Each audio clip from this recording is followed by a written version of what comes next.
তীব্র ওষুধ সংকট দেখা দিয়েছে ঝিনাইদহের কমিউনিটি ক্লিনিকগুলোতে। সরবরাহ ঠিক না থাকায় ওষুধ নিতে এসে দিনের পর দিন ঘুরতে হচ্ছে সেবা প্রত্যাশীদের। এতে স্বাস্থ্যসেবা থেকে বঞ্চিত হচ্ছেন গ্রামাঞ্চলের অসহায় দরিদ্র রোগীরা। বাধ্য হয়ে বেসরকারি ক্লিনিক বা ফার্মেসি শরণাপন্ন হচ্ছেন তারা। কতদিনে এই সংকট কাটবে তা জানে না জেলা স্বাস্থ্য বিভাগও। ঝিনাইদহ থেকে ফয়সাল আহমেদের পাঠানো তথ্য ছবিতে ডেস্ক রিপোর্ট।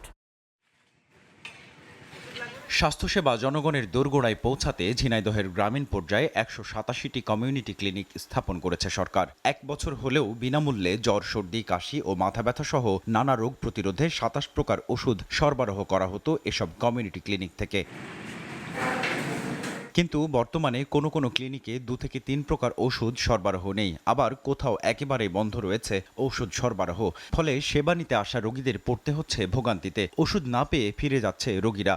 অতিরিক্ত অর্থ খরচে শহর থেকে সংগ্রহ করছেন গ্রামের অসহায় মানুষ। ওষুধগুলাই ১০-১২ দিন যাবত একেবারেই খুবই ঘাটতি। আগে তো ওষুধ ভালোই পাওয়া যেত, এখন তো ওষুধ কম পাওয়া যায়। জ্বরের ওষুধ, ঠান্ডার ওষুধ এইগুলো বাড়ির কাছে হলে ভালো হয়। এই দুইবার এসে ফিরে গিয়েছি, আজকে আবার আইছি।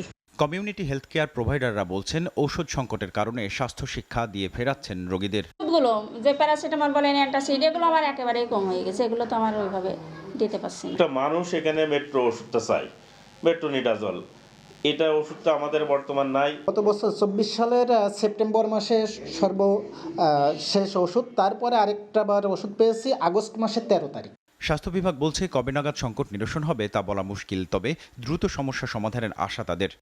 রোগীদের বা ক্লিনিকের যে ইটা দরকার সেই অনুযায়ী পর্যাপ্ত ওষুধ আসতেছে না এবং রোগীরা সে পর্যাপ্ত ওষুধ পাচ্ছে না।